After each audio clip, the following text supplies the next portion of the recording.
Soyez bénis. Je suis l'évêque Jonas Chantal Yodogaza. Vous m'avez beaucoup manqué. Alors, je viens aujourd'hui vous parler d'une révélation dans la parole de Dieu de Salomon qui dit, il y a un temps, Ecclésiaste dit, il y a un temps pour tout, il y a un temps pour souffrir, il y a un temps pour être heureux, il y a un temps pour être embrigadé, emprisonné, il y a un temps pour être libéré. Mais lorsque le problème se pose, c'est lorsque le temps de la libération, le temps du bonheur, le temps du salut arrive et nous demeurons toujours dans nos problèmes. Qu'est-ce que cela veut dire? Cela veut-il dire que, comme Israël, Dieu avait dit 400 ans d'esclavage.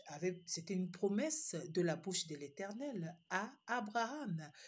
Que se passe-t-il lorsque Abraham et son peuple se retrouvent 430 ans embrigadés, toujours sur le joug de l'esclavage? Surtout, sachez-le, lorsque Dieu parle, il n'y a que vous seul qui êtes capable de suspendre, d'annuler ou de contrecarrer la volonté de Dieu.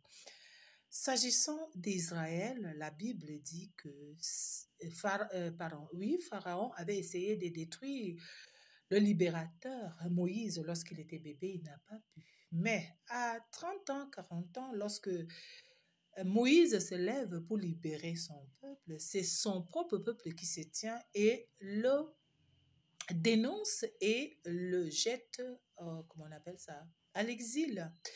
Et voilà donc comment Israël se retrouve en train de commettre et de subir 30 ans de plus. Alors, sachez-le, lorsque le temps de la délivrance arrive et que vous continuez d'être en prison ou alors esclave ou alors stérile ou chômeur et que sais-je, sachez-le que c'est vous qui avez certainement mal compris ou alors réduit à néant votre libérateur. S'agissant d'Israël, une fois de plus, concernant Moïse, comment on appelle, pardon, David, votre libérateur, a été jeté en brousse. Lorsqu'il rentre et va au champ de bataille, son grand frère Eliab le chasse et dit, t'as pas le droit d'être ici.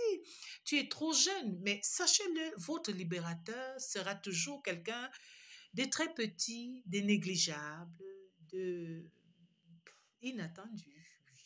Parce que Dieu élève celui qui est abaissé, et Dieu renforce celui qui est faible. Les forts entre eux ne se mêlent pas parce que Dieu est fort. Pour qu'il se passe quelque chose de fort dans votre vie, vous devez être faible. Pour que vous soyez ressuscité, vous devez mourir. Pour que vous soyez élevé, vous devez être abaissé. Alors, qu'avez-vous fait de votre libérateur? Telle est la question que je me pose aujourd'hui. Qu'avez-vous fait de votre Naomi? Qu'avez-vous fait de votre Moïse? Qu'avez-vous fait de votre Daniel? Qu'avez-vous fait de votre Joseph ou de votre David? Alors, posez-vous cette question et surtout, le libérateur, c'est surtout et toujours l'homme qu'on n'espère jamais. Soyez bénis, veuillez vous abonner à ma page.